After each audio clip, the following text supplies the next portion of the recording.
नाज़रीन असां ख़बर शेयर कंदासीं सखर मां निगरान वॾे वज़ीर ऐं घरू वज़ीर जे पर्सनल सेक्रेटरी जी गाॾीअ सां हादसो पेश आयो आहे।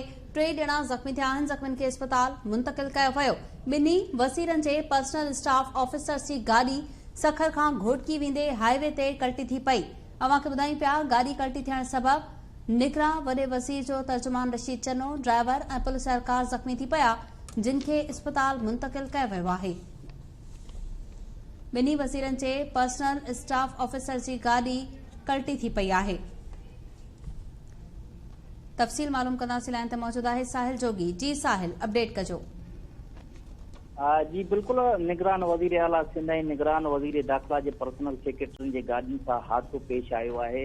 इहो हादसो घोटकी तरफ़ वेंदे मोटरवे वटि पेश आयो, जंहिं बाबति ॿुधाए पियो वञे त हादसे सबबि पर्सनल सेक्रेटरी आहे निगरान वज़ीर आला सिंध जो रशीद चन्नो, उहो ज़ख़्मी थी पियो आहे। उन सां गॾोगॾु ड्राइवर ऐं पुलिस एहलकार पिणु ज़ख़्मी थी पिया आहिनि, जिन खे सिविल अस्पताल मुंतक़िल कयो वियो आहे। इहो बि ॿुधाए पियो वञे त गाॾी में होम मिनिस्टर निगरान जो पर्सनल सेक्रेटरी पिणु मौजूदु हुआ ऐं उनखां अलावा पुलिस एहलकार पिणु मौजूदु हुआ, जिन खे मामूली ज़ख़्म रसिया आहिनि। ऐं ॿुधाए पियो वञे हादसो गाॾी जो टायर बस्ट सबबि पेश आयो आहे ऐं मक़ामी माण्हुनि तरफ़ां गाॾीअ खे सिधो बि कयो पियो वञे।